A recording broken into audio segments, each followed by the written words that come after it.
ऊंचाई जो है उसके आधार से 7 कम है। यदि कर्ण 13 सेमी का हो तो अन्य दो भुजाएं ज्ञात कीजिए। पहले सवाल लिख लेते हैं। करें एक समकोण त्रिभुज की ऊंचाई, एक समकोण त्रिभुज की ऊंचाई, समकोण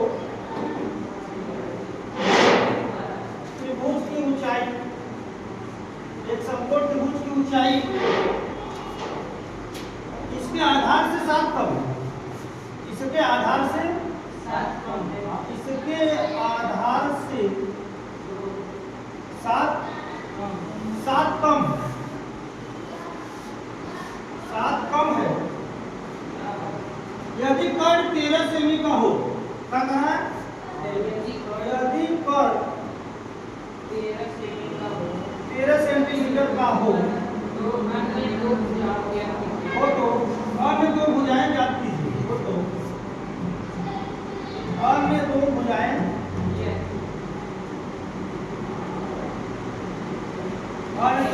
ज्ञात कीजिए। देखिए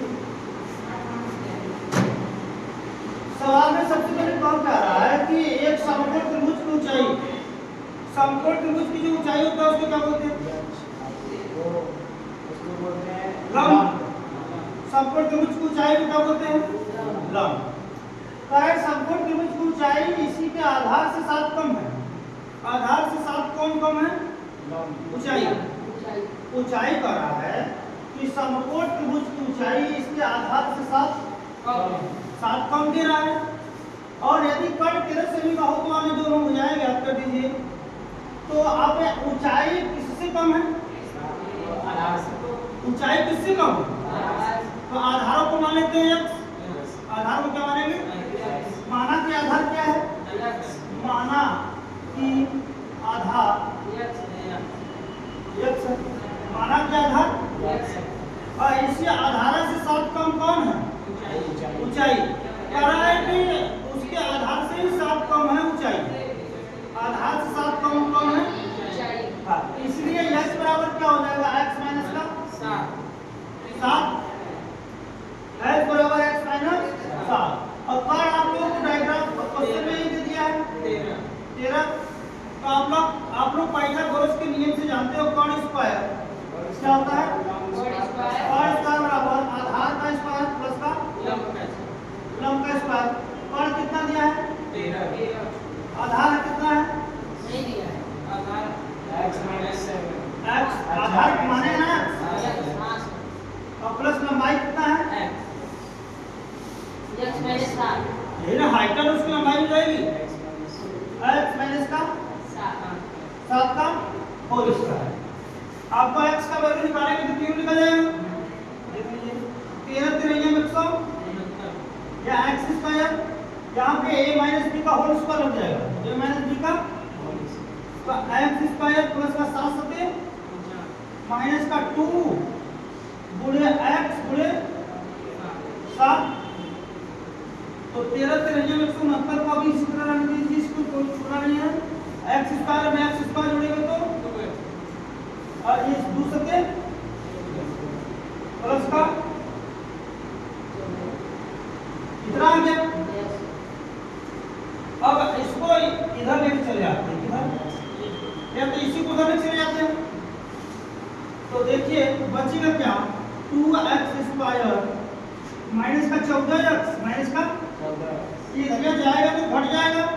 तो 9 में से 9 हटाएंगे उधर जाएगा तो माइनस आएगा। 130 और 6 में से क्या जाएगा? 2। यहाँ पे क्या बचेगा? बराबर। देखिए इसमें भी 2 कॉमन है, इसमें भी 2 कॉमन है, इसमें भी 2 कॉमन है। सब में 2 का भाग जाएगा। देखिए 2 का भाग देने पर आप लोग इसको याद रखिएगा कि 2 का भाग दिया जा रहा है। क्या किया जा रहा है? 2 का भाग दिया देने पर तो आपका बचेगा क्या? x स्क्वायर माइनस का 7x प्लस का 7 बराबर। इस तरह का गुणनखंड करना कितनी बार बता चुके हैं? माइनस के 7। हाँ तो यही भी इस तरह माइनस हो जाएगा। मान लीजिए यहाँ से क्या हो गया? माइनस का 7 गुणनखंड करना बताया गया है।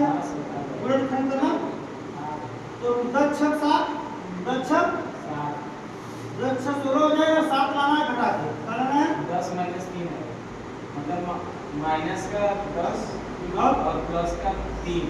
10 3 किसका होगा ना, 7 गुणा करने पे लाना है। अच्छा 15 चौका 7।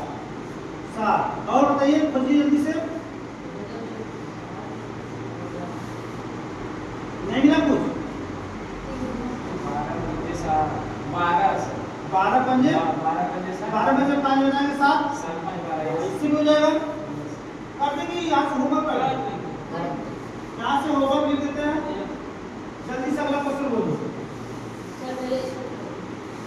जल्दी नोट कीजिए आप लोग।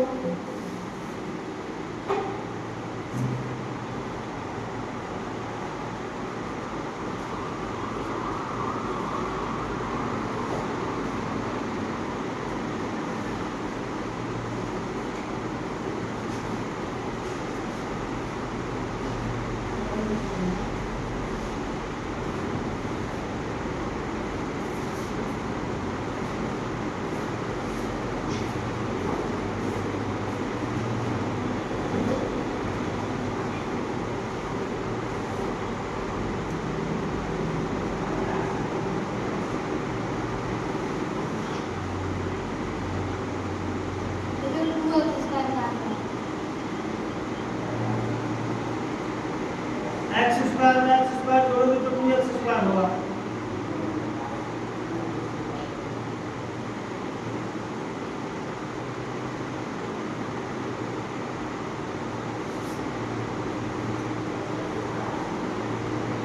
टाइम कितना हो बेटा?